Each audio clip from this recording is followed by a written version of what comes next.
Молк за жртвите, гласни пароли за правдата и еден главен транспарент со порака. Системот е следен. Вака помина денешниот протест, на кој млади луѓе од иницијативата Кој е следен порачаа дека бараат правда и системски промени. Децидни во излагањата дека не е важно кој стои зад нивната иницијатива, туку какви барања имаат, чекореа на долга рута, која ги опфати повеќе институции.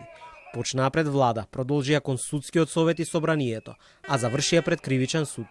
Пред судот ги прочитаа имињата на сите жртви од трагедиите во минатото. Луѓе, не сме во џакузи, туку чекор пред смрт. Секој еден од нас може да е следен. Толку постепено и етапно корупцијата и неморалот имаат пуштено корени во нашето општество, што изгледа не ни е јасно дека прва наменито и изгледа единствена опција е жабија супа. Македонците пак полесно ќе го замислат крајот на светот отколку политичко движење што не е партија.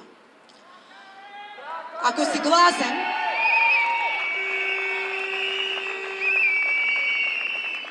гласен, си партија.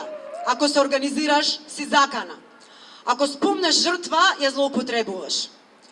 Имаат неколку барања, а првото веќе го доставија до владата. Бараат воведување на електронски систем каде што институциите ќе ги поднесуваат записниците од инспекцијски надзори на угостителските објекти, за јавноста да има увид кој работи со лиценца, а кој на диво, со цел никогаш да не се дозволи да се повтори трагедијата од Кочани. Од иницијативата најавуваат дека етапно ќе ги поднесуваат барањата до сите институции, а клучно според нив е да се реформира правосудниот систем. Денеска сме на улица да се избориме против системот кој не тера да ги заборавиме овие сите трагедии.